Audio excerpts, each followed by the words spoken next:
Que tal, saúdos, moi boa noite, benvidos a Vía V el luns 15 de xullo. Se hai unha comarca, unha bisbarra galega especialmente castigado pola crise económica, esa é Ferrolterra. Temos falado aquí en moitas ocasións dos problemas que históricamente arrastra o sector do naval, pero hoxe queríamos deternos nunha empresa que se enfrenta ao peche, o despedimento dos 200 traballadores que actualmente forman a súa plantilla. Trátase da única siderúrxica que hai hoxe en Galicia, chámase Megasa, abría as súas portas en Narón no ano 1953 e nestes días, como lle decía, enfréntase ao seu posible peche definitivo. Estamos falando dun prazo prácticamente inmediato. Así que hoxe queríamos traer aquí algúns dos seus traballadores para que nos conten cales son os problemas que atravesa nestes momentos Megasa e cales son as posibles solucións alternativas para que ese peche, insisto, da única siderúrxica que hai en Galicia non aconteza. Presentolles xa a xente que nos acompaña hoxe no plató. Eles son Manuel Mallobre Prieto, traballador de Megasa, moi boa noite. Boas noites. Está con nos tamén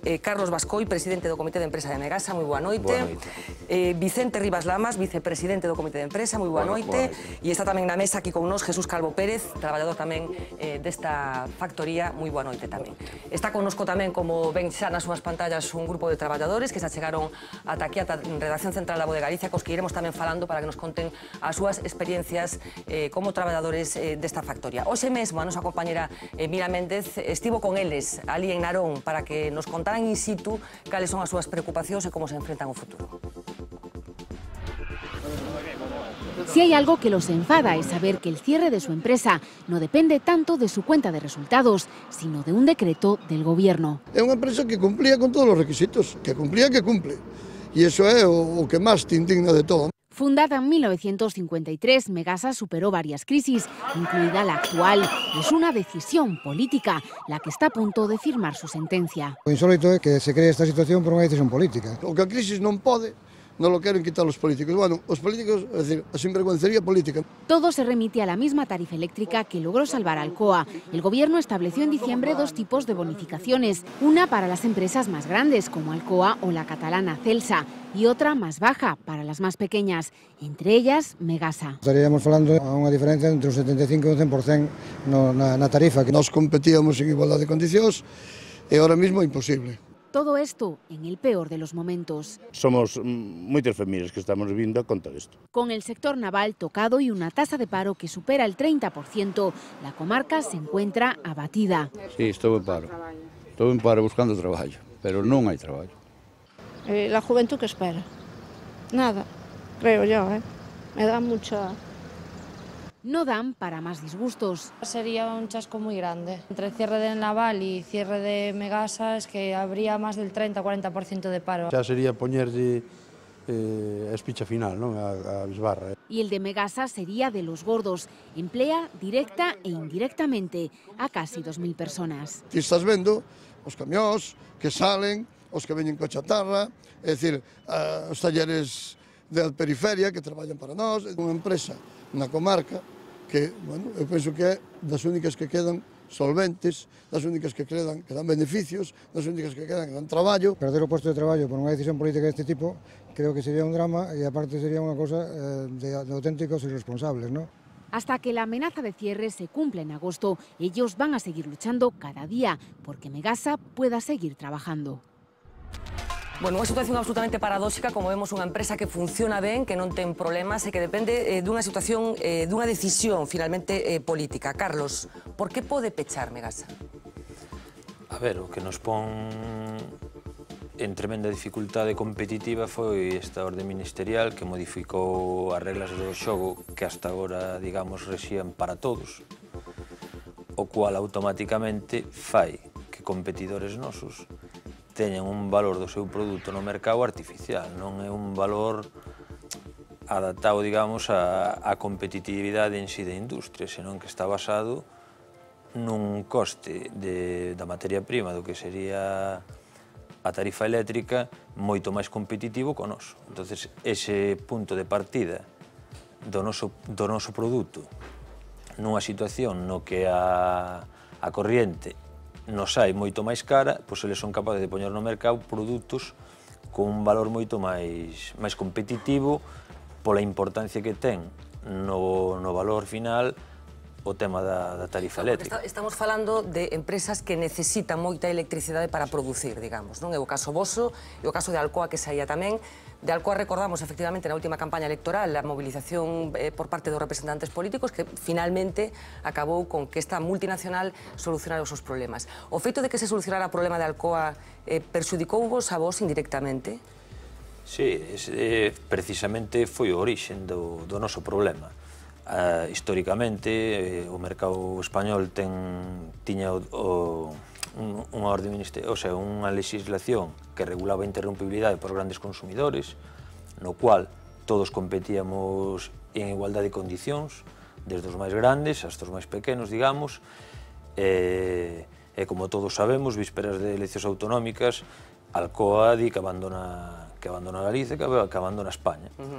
Pánico desta situación, o presidente da comunidade autónoma vaise para Madrid, fago un pouco de memoria para que todos recordemos, reúnese co señor Rajoy, van para Estados Unidos, alá se ven co señor Alcoa e chegan uns compromisos para garantir un precio competitivo na tarifa eléctrica para Alcoa.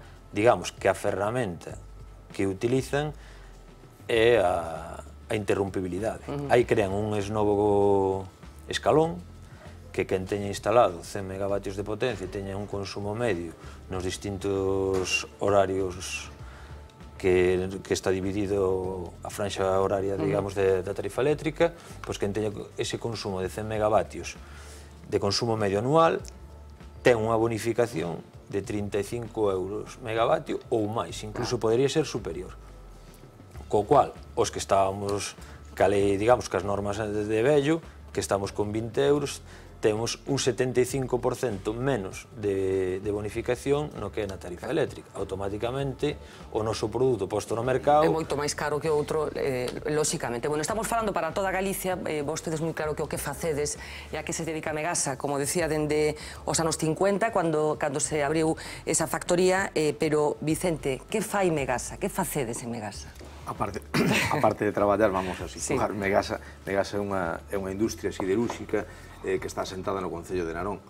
E Megasa é unha fábrica de reciclaxe. Megasa, para decir que nos entenda todo o mundo, é unha fábrica que recicla chatarra, compramos chatarra, tanto de nacional como exportala de outros países de fora, e a través de fornos eléctricos fundia e pasa ese produto a varilla, acorrugado para a construcción.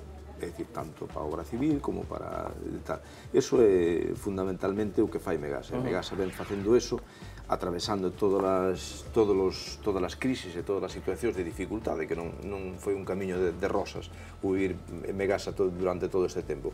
Foise adaptando, foise asentando e foi competindo, collendo un sitio no mercado nacional e internacional. A varilla da construcción que facemos, o corrugado da construcción, o corrugado ou liso, que pode ser a varilla lisa, é dicir, entra nunha problemática coa crisis que entra, é dicir, no ano 2007 ou 2008 que hai unha crisis. Co pinchace da burbulla inmobiliaria, non? Da burbulla inmobiliaria que fai que empece a haber problemas. E eses problemas, pois, Megasa foi capaz de ilo superando, ilo se adaptando, é dicir, a través de, como se dice, de ir facendo pequenos cambios non traumáticos, asentarnos, é dicir, peleándose dentro do sector para poder competir e estar sempre en primeira línea para poder defender o seu produto. Supoño que ten que ser moi frustrante cando se superaron as dificultades que empuña o mercado, digamos, superaron esas dificultades e agora resulta que a puntilla final a pode poñer directamente un orden ministerial. Estamos falando desto, non? É así de claro, é dicir, Megasa pode ser truncada a súa carreira, é dicir, cun orden ministerial que salvamos, eu poño o exemplo moitas veces, é dicir, como se collemos a unha persona perfectamente sana, moi sana, lle quitamos un órgano vital, quitamos o corazón e lle intentamos poñer a alguén que está deambulando a ver se o damos salvado. Pois a orde ministerial esta, pois o que fai é iso, é dicir, coller unha empresa que quizás o problema de Megasa pois foi non ter unha deuda tremenda, non ter, é dicir, temos unha plantilla adaptada á situación, financieramente é un problema hoxe en día non deber cartos, porque evidentemente... É importante o que dis, porque efectivamente Megasa non ten débedas financeiras, non? Non ten deuda financeira, e laboralmente, si, é certo que, nós, como empresa, temos problemas para os nosos convenios, pero é algo que te peleas por unha relación dura, conflictiva a hora de negociar as condicións nosas, pero todo eso fomos camiñando da má empresa e nós para chegar a esta situación donde un proxecto de empresa perfectamente viable, perfectamente claro, é dicir, pódese ver truncado por unha orde ministerial, pódese ver truncado, é dicir, por lo menos puxose na picota, é dicir, unha orde ministerial que te poida facer ao traste unha empresa máis do noso entorno. E co salvedad eso, indo ao principio da túa pregunta, é dicir, tendo en conta que ademais é unha empresa necesaria, temos que ter empresas de reciclaxe, é dicir, non podemos imaginarnos nosotros un mundo cheo de chatarra tirado por todos os lados, é dicir, Megasa é unha empresa que recicla. É dicir, toda esta chatarra que fai algo tan moderno como reciclar, algo que se promove tanto, que estamos hasta pagando por reciclar, pois Megasa recicla e pasa aportando outra serie de minerales aos hornos de fusión, pois a través dos hornos de fusión eso se fai varilla para a construcción. Quizás é outro problema dos añadidos que temos solo esa variedade, esa posibilidade. Megasa é unha fábrica que solo facemos por rugado para a construcción. Non está diversificada, digamos, non? Non está diversificada, é dicir, podemos facer rollos e tal, pero todo é redondo para a construcción. Eso, pois, bueno, te fai ser moi competitivo, te fai especializarte moito en esa situación, pero chegada a un problema, pois tamén é unha espada de Damocles que estás moi dependente dese produto. Pois deixádeme que ampliemos un pouco, porque, como digo, vos tedes moi claros todos os conceptos, pero mellor hai xente que nos está vendo que non sabe exactamente de que falamos e das complicacións que neste caso mortais poden chegar a ser as complicacións que pode significar este asunto da famosa tarifa eléctrica. Así que Marina Quevegato vai nos contar algún detalle deste particular. Está no plató informativos e xa conectamos con ela. Marina, adiante.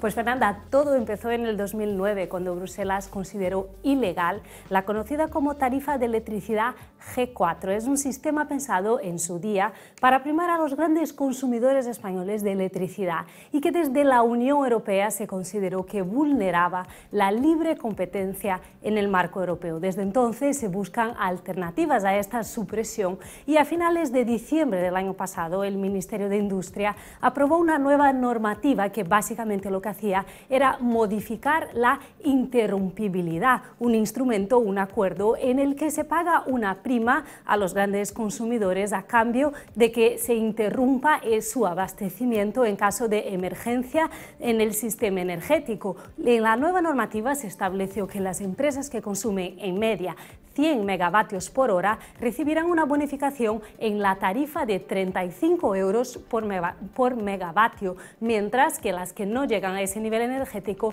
recibirán 20 euros por megavatio. La normativa benefició a empresas como Alcoa, por ejemplo, pero también al grupo catalán Celsa y principal competidor de Megasa, que incrementó su producción para llegar a los 100 megavatios por hora y así obtener la prima mayor. Eso hace con que los competidores de Megasa paguen hasta un 75% menos de tarifa de electricidad que la empresa de Narón. Fernanda. Yo creo que ha quedado claro, ¿no? Un poco este es el problema explicado. Y veíamos Celsa, la estrategia a la que recurrió para llegar a convertirse en ese gran consumidor que le permitía llegar a esa prima tan importante. La posibilidad de que Megasa ascienda un escalón supongo que es imposible. Eso es muy difícil, pero bueno, es decir, por puntualizar un poco, sí, fue muy detallada la explicación, es decir, o tema de interrumpibilidade nace cando había un sistema que dentro do sistema tanto de produción de electricidade como de consumo de electricidade se estaba moi parello. É dicir, a demanda, a oferta e a demanda de electricidade estaban moi parellos, entón, que pasa? Que a red nacional se quedaba a veces sin suministro, ou podía quedarse por recurrir a algo, cando había inundacións ou cando hai que meter os climatizadores, ou por estufas ou por calefaccións. Entonces, os grandes consumidores, que aínda que se chama G4 ahora mismo, hai que puntualizar, é dicir, son 3 grandes consumidores os que se benefician desta situación, que son Alcoa, que é Asturiana de Cin e ArcelorMittal. sin ter en conta, evidentemente, o cuelgue que tuvo Celsa. É dicir, son tres esos. Pois, cando esa oferta era moi parella, entonces se crea eso, é dicir, para non quedarse con unha crisis dentro da red eléctrica, pois se lle dice, bueno, ustedes que teñen un consumo moi grande, se nos ceden en ese momentiño puntual, por 2 horas, por 1 hora, a vosa enerxía, nos vos pagamos eso. E aí funciona. Pero hoxe en día, é dicir, que non é por abrir outro problema aquí encima da mesa, é dicir, o sistema de interrumpibilidade xa estaría posto en duda, porque non é necesario. A produción de electricidade en España é moito máis grande que o consumo, é dicir, se está financiando empresas que están apagadas. Pero cantas veces se interrumpe, de facto? O ano pasado, por poñer un exemplo, foron 30 veces, falamos do sistema nacional, co extrapeninsular, 30 veces en todo o ano é de pruebas. Jamás por feito real. Por necesidades da rede, non? Non, foron probas. A necesidades non había. O que pasa que Vicente fala de poñer algo novo encima da mesa, pero non é poñer algo novo. Precisamente, antes de salir esta orde ministerial, hai un informe previo da Comisión Nacional de Enerxía que xa fai unha serie de matices da nova norma, que incumple toda a súa amplitude, chamémoslle, a filosofía coa que nace, que é as necesidades puntuais que pode haber no sistema eléctrico para determinados momentos. Varían totalmente a fórmula e fai unha advertencia xa de que a día de hoxe o sistema español de rede eléctrica non necesita a interrumpibilidade.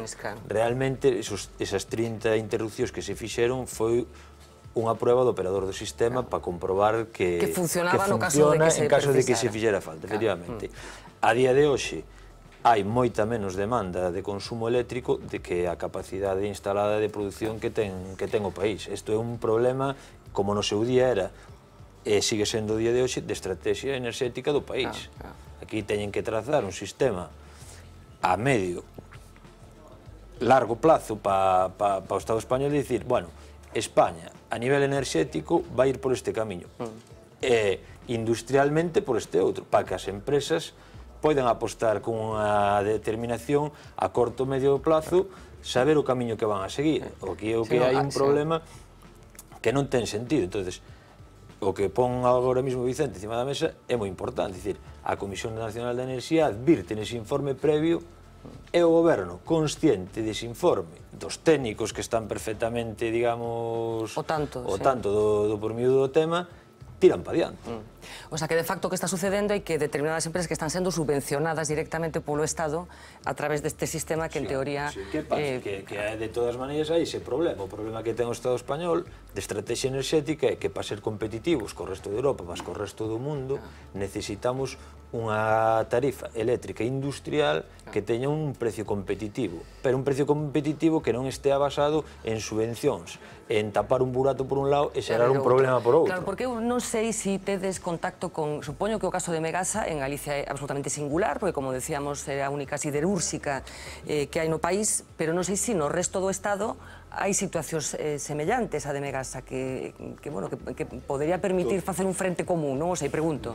É moi difícil poder facer un frente común. Sí que é certo, é dicir, todas as siderúrxias que hai en España, é dicir, que non son Celsa, pois están afectadas, pero, bueno, tamén é complexa a situación de cada unha delas, porque temos, por exemplo, Sevillana, que é unha fábrica do Grupo Riva italiano, que ten o Grupo Riva unhos problemas medioambientales, bueno, unhos problemas que desbordan a eso. E depois temos Alfonso Gallardo tamén con varios centros que tamén pode estar está tendo os mesmos problemas que nós. Pero claro, eran fábricas que xa, por eso nos vemos que é moi difícil agrupar para facer un frente común, porque laboralmente tiñan os seus problemas. É dicir, nosotros temos que situar claramente, é dicir, nós, Megasa, no mes de decembro do ano 2012, éramos unha fábrica que estábamos traballando dentro do sector de corrugados perfectamente. Como dixen na intervención anterior, socialmente estable, económicamente sana, tecnolóxicamente ben. E o resto do sector, a nivel de corrugados e tal, estaba tendo uns problemas tremendos. É dicir, tanto Sevillana, como Celsa, como Gallardo. O sea, que había un saber facer dentro da factoría que permitía estar nunha posición chega esta situación, pon de privilexio a un, nós que estábamos ben, te pon tremendamente mal, e os outros que estaban con eres, que están tendo uns problemas laborales grandes, pois ti como lle vas a explicar ao que se está desangrando, que llevamos a buscar ahora unha solución, arrímate a nós para buscar... É moi complicado. A problemática particular de cada unha desas empresas que están sorteando a crise, digamos, dunha maneira moito máis difícil. E despois tamén hai un parámetro que hai que ter en cuenta, que ben dicía antes Vicente, nós exclusivamente facemos redondo, corrugado para a construción. Moitas destas plantas siderúrxicas do Estado sí que teñen a posibilidade de diversificar, fan perfiles, fan outras cousas que probablemente, por non dicir con toda a seguridade, ahora mesmo teñen centrado as producións neso. Hai moitas singularidades en relación con Megasa, decíamos, xa o dixen varias veces, pero quero insistir en que é a única siderúrxica galega, capital galego, nacida no ano 1953, e ademais en Narón está o centro neurálxico do grupo, porque o grupo non é Narón nada máis. Creo que en Portugal ten unha presencia importante Megasa. O grupo ten as súas raíces en Narón, do cual era algo moi familiar e moi arraigado. A familia Freire en Narón, pois, bueno, nace aí e teñen unha estima especial. Despois, a partir de que empezan a cambiar de domicilio, pois xa lle vai perdendo algo, pero de feito teñen un arraigo especial porque o gordo do grupo está aí. O grupo se dirige desde as oficinas en Narón. Megasa ten en Portugal, ten, no resto de España, almacenes, centro de distribución, de logística. Bueno, hai que matizar, é dicir, a ingeniería financiera de estrutura empresarial, pois, é dicir, Megasa é Megasa. É dicir, do grupo pertenecen todas esas empresas que foi medrando. Pero en Portugal me decías que... En Portugal teñen todo, a siderurxia portuguesa é propiedade da familia Freire.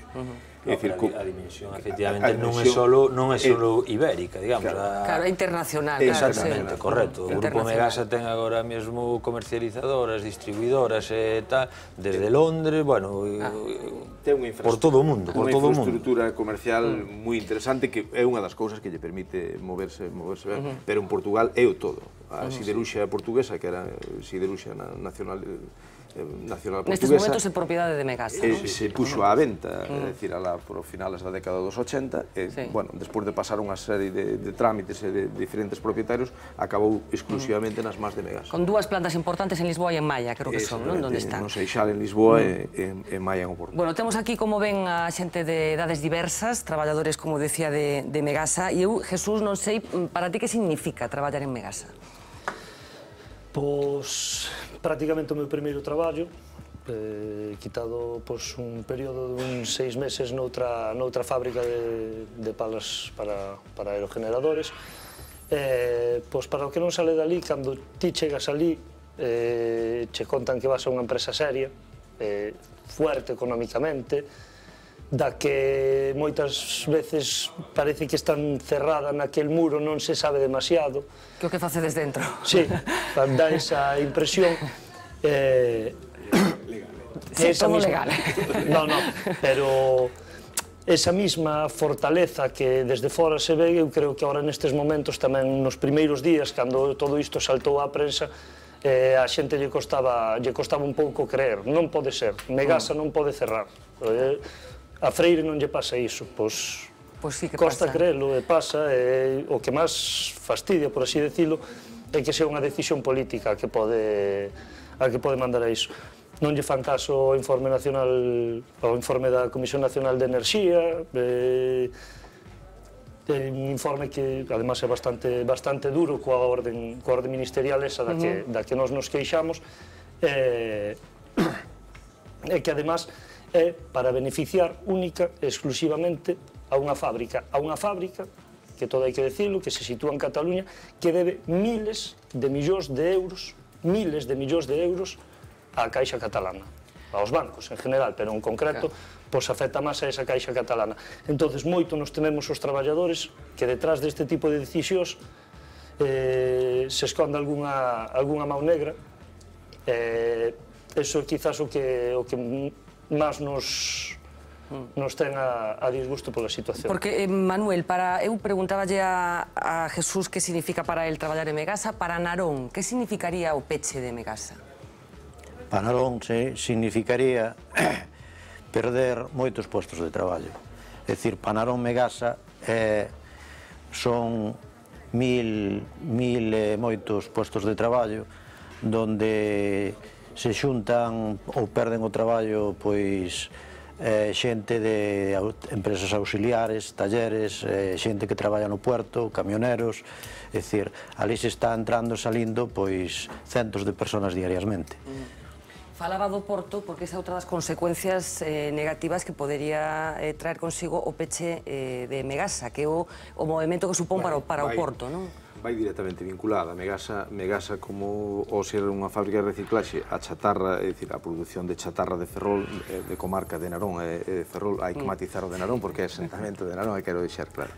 É dicir, estamos en torno a 800.000 toneladas de chatarra ao ano, e das 800.000 toneladas de chatarra salen 500 ou 600.000 toneladas de produto acabado, e todo elo supera con creces 1 millón de toneladas que discurren por o porto, por o porto de Ferrol. Vense a chegada de chatarra nos barcos, vense o produto determinado, porque Megasa, dentro desta crisis, unha das vías principales é a exportación. Entón, exportamos a través do porto. Bueno, pois esa cadena que vai afectando non solamente a vida de cada un de vos, sino tamén a de moita outra xente. Vamos a ampliar un pouco por aquí. Non sei se vos sentides acompañados na vosa loita. Refírome ás autoridades locais, ás autoridades galegas, os veciños de Narón, un pouco como se está levando dende Narón todo este proceso. Quen se atreve? Non nos sentimos acompañados, ademais, tendo en conta de que nos, Galicia, é unha gran produtora de enerxía, que nos vexamos nesta situación, non? De que nos van cobrar máis a nós, ou nos van descontar menos a nós que a outros que non son tan produtores como nós. Que non fixeron tan ben os deberes como a vos, non? Porque ao final hai un pouco a sensación, Vicente, de que por facer... Eu quero, sin correxir, que non me gusta correxir, pero un matiz. Nós, desde o primeiro día que se nos pon o problema encima da mesa, ou veíamos vir xa tal, é dicir, nos vemos perfectamente do Comité de Empresa arroupados por todo o marco social e por todo o marco político, institucional, co seu alcalde á cabeza. O que pasa é que temos un problema grave que si o hai que poñer encima da mesa. É dicir, o que non estamos... É dicir, ao fin de contas, quen corta o bacalao, como se suele dicir, é o que goberna. E aí sí que nos falla. A interlocución. A interlocución, nós é algo que queremos deixar clarísimamente. É dicir, cando nos surxe o problema, aos primeiros que nos diriximos son a 2 diputados provinciales. Na comarca de Ferrolterra hai 3 diputados provinciales, que é Hipólito Fariñas, Miguel Tellado e Beatriz Estallo. Os 2 primeiros do PP e a seguinte diputada do PSOE. E nos diriximos, en primeiro lugar, aos diputados que están do Partido Popular. É dicir, nos encontramos coa situación que nos dicen que son conocedoras da situación, que xa están traballando para arreixala, e que comprenden que nos van a axudar, que, de maravilla todo eso. É dicir, incoherencia total, porque, é dicir, se nós, cando nos diriximos a eles ao principio, nos dicen que xa conocen a situación, que están traballando, se ti desde o goberno, con maiorías absolutas, cal é o teu traballo? É dicir, dicirme que ti tes un problema, non. É dicir, traballa, legisla e plantéxase. Pero é que aos poucos días hai unha iniciativa parlamentaria presentada por o PSOE, é dicir, no Parlamento Galego, e os diputados da comarca do PP, que eu me imagino que era por onde o compañeiro se refería, pois votan en contra de que o Parlamento Galego, é dicir, inste ao Parlamento Nacional a que solucione e que cambie a orde ministerial. Pero é que ainda encima, para máis colmo, acusan de que en esa iniciativa parlamentaria se había incluído un párrafo, unha emenda do grupo do BNG, porque recollía que como país excedentario de enerxía e tal, que aquí debía ser máis barata a enerxía. Eso sí era certo, pero non deixa de ser moito máis certo que se ti tes unha maioría parlamentaria e que se ti, cando te dirixes ao Partido Popular, que foron os primeiros, por o detalle de que son quen gobernan, nos dicen que xa levan traballando no tema, é dicir, por que non levaron unha iniciativa a eles? Porque vos, cando detectachedes que había un problema, cando Alcoa soluciona, dende cando tedes a sensación de que... Nos xa nos mantiveramos reunións a nivel sindical no mes de outubro, outubro tuéramos xa unhas charlas con responsables que viñeran de Madrid porque xa había un borrador que circulaba, había xa filtracións, precisamente estaban sentados nesa mesa de debate xente de Alcoa, cun primeiro borrador, e xa daquela se vislumbraba que iba a pasar algo, que tal. Bueno, definitivamente, sala orde ministerial esta de finales de decembro, de 27 de decembro, lémola, en principio, na primeira investida, que é o que conviñemos todos. Alcoa, Asturiana de Cin e ArcelorMittal eran os afectados. Os demais sectores non estábamos afectados. Entón, quedábamos todos nas mismas condicións, cas reglas, cas normas, digamos, para ser máis claros, que estuéramos hasta daquela. Entón, nos visto o tema, estudiado, tal, bueno, en principio non nos afecta, pero nos este problema, xa a finales de setembro, outubro de 2012, xa estábamos un pouco encima do tema. Que pasa? En principio non nos vemos afectados, comenzamos o ano, comenzase vendendo máis ou menos ben, a empresa vemos que sale o produto, cando normalmente no tempo de inverno, cando menos produto sale, digamos de alguma maneira, se vai estocando, e non, moi ben. Stock de produto na fábrica, nada. O tema nos ven a partir de febreiro, marzo, máis ben marzo, que non somos capaces de colocar o produto no mercado. Nos xa, como traballadores, vamos vendo que na fábrica vai incrementándose o stock, hasta que, claro, aquí como mosqueo que tiñamos un pouco todos, que está pasando, a empresa nos di xa definitivamente o 31 de maio, pasa isto, non somos capaces de vender, temos casi 100.000 toneladas de produto no almacén e non somos capaces de vender prácticamente ni unha tonelada de aceiro, porque non somos competitivos. Entón, nos este problema sí que o vimos, o estudiamos, pero pensamos que realmente non estábamos afectados. Casan as contas cando sabemos que nesas mesmas fechas que nós paramos de ser capaces de colocar o produto no mercado é cando a nosa competidora directa salta ao novo escalón. Salta o escalón. Entón, automática, o sea, isto é cousa de 15 ou 20 días, son capaces de poñer no mercado o produto a un precio totalmente moito máis competitivo, pero que non é un precio real, é un precio artificial, está forzado... Subvencionado claramente, subvencionado. E que marxen tedes, Carlos? De marxen de... A partir de agora, para evitar ese peche, porque en que datas nos movemos? Porque estades falando de algo inminente, o sea, que o peche podese producir... O que nos transmite a dirección de empresa nas reunións que mantivemos con eles é que eles, unha vez que cumplan o obxectivo do ano eléctrico en curso, digamos, para manter a bonificación que temos históricamente dos 20 euros, para, digamos, non xerar máis deuda, unha vez que se cumpla o obxectivo do ano eléctrico en curso, que eles estiman que para 31 de agosto ou mediados de setembro, ou incluso poderíamos, non saben, non é unha fecha cerrada, pasar todo o mes de setembro traballando, unha vez de que o cumplan, paran a planta. Paran a planta, non saben se é un paro xa definitivo, ou en caso de que houbera movimento, digamos, legislativo, pois se retomaría a produción. Que é o que vemos nós? Para outubro volve a comenzar o novo ano eléctrico, se para esa fecha, digamos... Porque o ano eléctrico vai de setembro a setembro, non? Non, o ano eléctrico. De 31 de novembro, empeza 1 de novembro. O 1 de novembro. Entón, eles, un pouco que nos transmiten a nós, bueno, un pouco non, o que nos transmiten a nós é se o marco regulador da tarifa eléctrica non está despexado, non está claro, nas condicións nas que están, non traballan. Eles asumen unhas perdas, pero que non as van a asumir indefinidamente. Entón, non comenzaríamos, digamos, o próximo ano eléctrico. Ese é o problema que nos transmiten a nós e que nós, claro, vistos os documentos, o BOE e todo, é real, non é algo que non este aí. Aquí hai unha decisión política que un pouco, eu penso que el falaba antes, que non se sente respaldado. Nós, a nivel das administracións, o Concello de Narón, os portavoces do Concello de Narón, no seu día tuvemos cos diputados estes do Partido Popular, dos socialistas, tuvemos co conselleiro, moi boas palabras, todo o mundo temos o problema perfectamente situado, perfectamente explicado e identificado, e todo o mundo o comprende e acepta que eso foi un erro.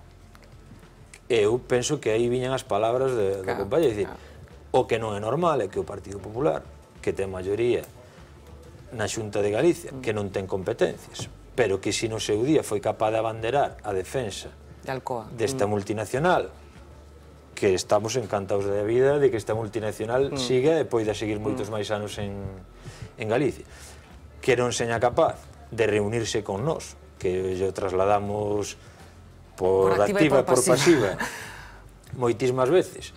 Tuvemos co delegado de goberno para reiterar tamén poder xuntarnos co ministro Soria, que son quen teñen competencia única e exclusivamente en materia enerxética, e non temos resposta. Entonces, as boas palabras que nos transmiten estes parlamentarios, que nos transmiten no seu día o conselleiro, que nos transmitiu o señor Tauces tamén aquel día, o delegado do goberno, todo o mundo temos concretado, identificado, e sabemos cal pode ser a solución, pero non hai feitos. Son boas palabras, nada máis. Entonces, as fechas que a dirección de empresa nos anuncia como posible CR, veñen aí. Veñen aí e as palabras que nos din non nos van a amañar o problema. O que nos fai falta é legislación ao respecto que solucione cal é o problema. Correctamente. De todas formas, votamos de menos o que falaba Carlos, é dicir, que o presidente da Xunta, que xa lle pedimos xuntanza por varias veces a través de varias vías, non teña a ben liderar esta situación porque, por estar ao lado noso, igual que estuvo no seu momento ao lado dos traballadores da Alcoa. É dicir, somos tan galegos como os das rías como a ría lucense, non?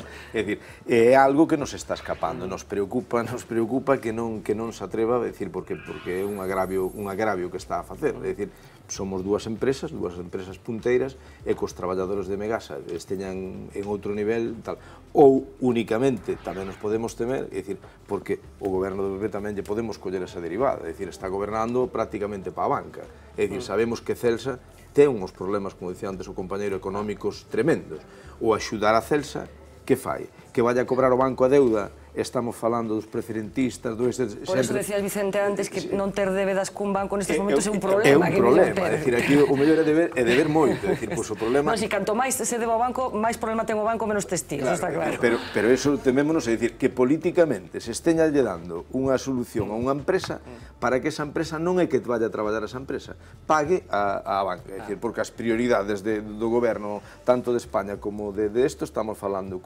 de correxir os datos económicos, pero non estamos falando de falar política enerxética nin dar solucións aos problemas da sociedade. Agora, sí que nos tememos moito eso, é dicir, que fora unha solución dada para salvar un problema económico da Caixa.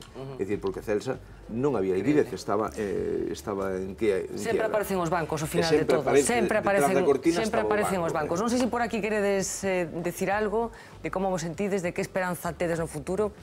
A ver, realmente é triste e doloroso ver o que nos está pasando, e máis cando levas xa anos traballando aí, casi 29 anos traballando, e ves que se ve o futuro da empresa que se vai a pique. Cando fuche vendo que a empresa desde fai anos foi crecendo e foi mellorando técnicamente en moitos temas de medio ambiente, que é unha empresa que realmente é das poucas ou das únicas que ten unha depuradora que, bueno, en temas de seguridade, é dicir, que esta é unha empresa hoxe en día que é puntera en todo esos temas. É dicir, e ves que eso vas pola rúa e a xente che pregunta, coño, que lle pasa a Megasa e tal, vai pechar e tal, non pode ser se é unha empresa que vai ben e tal, claro. Pero a xente non ve realmente o problema, é dicir, o pipinazo que nos acaban de dar desde fora que nos están hundindo. Non, a verdade é que a situación é absolutamente paradóxica e, vamos, espero que o programa desta noite contribuirá a que se entenda exactamente de que estamos a falar. Supoño que a vos, cando escoitades os políticos decir que hai que promover o tecido industrial do país, non temos que ser dependentes dos de fora, que pensades? Casi non lles creemos. Casi non lles creemos. Algo hai que creer, algo hai que creer. Pero non, en todos esos, porque é triste, porque, decir, en toda esta andaina, desde o alcalde do Concello hasta todo o grupo municipal, os alcaldes da mancomunidade da ría de Ferrol, 9 municipios que están agrupados, o conselleiro, o delegado do goberno, todo o mundo, decir, vamos para adelante que isto se soluciona, pero non podes creer, é dicir, nosotros para creer nos discursos teñen que ir acompañados de feitos. É dicir, se non hai feitos, pois non vale para nada. Se podemos estar falando toda a noite se ao final do camiño non solucionaches o problema, non valeu para nada. É o que nos temíamos por onde incidiu antes. É dicir, que nós plantexamos o primeiro objetivo a quen gobernaba. E eles dicían que xa conocían o problema. E dicir, bueno, pois, hombre, xa empezamos ben, se xa o conocedes, algo faceríades. Estamos trabajando. Ahora quero recordarme o do presidente. Estamos trabajando en ello. Hai que hacer lo que hai que hacer, cuando lo haya que hacer, como lo haya que hacer. E que dixemos? Non dixemos nada. É dicir, temos que ter unha pouca de dignidade, temos que buscar solucións a quen funciona e axudar a quen non funciona. Pero o que non podemos facer é ir tapando parches e ruinando o pouquiño texido industrial que nos queda. Porque Narón, en este caso, se quedaría a dúas velas. Isto tendría unha repercusión tremenda no polígono industrial do Río do Pozo, que ten un texido auxiliar moi importante. Como fichas de dominó, vai afectando. E ao final nos quedamos con nas listas do paro con máis de 2.000 personas máis, e todos están contentos e os políticos dicindo que vamos a solucionar no próximo viaxe. O increíble, ademais, é que estamos falando dun problema que non ten que ver ca crise económica, algo que... É triste, é moi triste, cunha empresa que entre, digamos, nos parámetros ou nos cánones que predica o Partido Popular a nivel do Estado, é unha empresa da construción, que nos dedicábamos ao ramo da construción, que nunha tremenda crisis da construción, pois, ainda que tuvemos que salvar aí un pequeno bache no 2010, fomos capaces de sortear a crise. Estamos exportando vía portuaria, como falábamos antes, entre o 60 e o 75% do noso produto. Tanto que predican que temos que exportar, que temos que ser competitivos, que somos capaces de serlo, digamos. Entonces, é moi triste que unha industria, que é a única industria ou uso en Narón de transformación, que sería o fundimento para a comarca, que está sustentando moitas pequenas empresas e talleres que, de alguna maneira, con nós, están escapando da tremenda crisis do sector naval. Digamos que eles, ainda que non na medida que dá traballo o sector naval, pero hai moitos talleres e moitas pequenas empresas que están tapando de alguna maneira e subsistindo con nós. Entón, para a comarca de Ferrolterra sería puntilla, pero que para nós somos casi como quen di o exemplo do que predica o Partido Popular, e eles mesmos fan esta contradición. Eu teño que recordar aquí, que non me quero ir sin dicilo, que non é un problema dunha empresa que tecnolóxicamente non estea, digamos... Que estea obsoleta, sí, claro. Non, tecnolóxicamente é unha empresa eficiente, competitiva, está ao día como calquera outra siderúrxica. Ten a dimensión que ten, pero é perfectamente competitiva, o estamos demostrando con esta exportación. E o que nos está botando fora é unha decisión política, que non pasa por nada tecnolóxico de inversión ou de desinversión ou do que sea. A única solución que se nos pode dar é outra decisión política. Pois máis claro non se pode falar. De verdad que foi un placer escoitar os argumentos que tedes. A razón creo que vos avala, quedou claro neste rato de conversa que temos con vos. E eu, de verdad, o que precisedes de aquí a cando sexa, estaremos encantados de... Agradecervos a vos que nos derades a oportunidade de que era por onde tiñamos que haber empezado. Bueno, pois aquí estamos. Establecemos a unha alianza a partir de agora e, de verdad, calquer cousa que precisedes de V Televisión e de Vía V para conseguir o que loitades, que as claras queda que é xusto. Esperemos traer boas novas e falar de novos proxectos empresariais. Moitas gracias. Moitísimas grazas a todos, de verdad. Boa noite, moita sorte. Imos falar de outras cousas, a volta desta vez de crise, pero de crise política e institucional. Menudo día leva o Partido Popular. A volta falaremos de Bárcenas.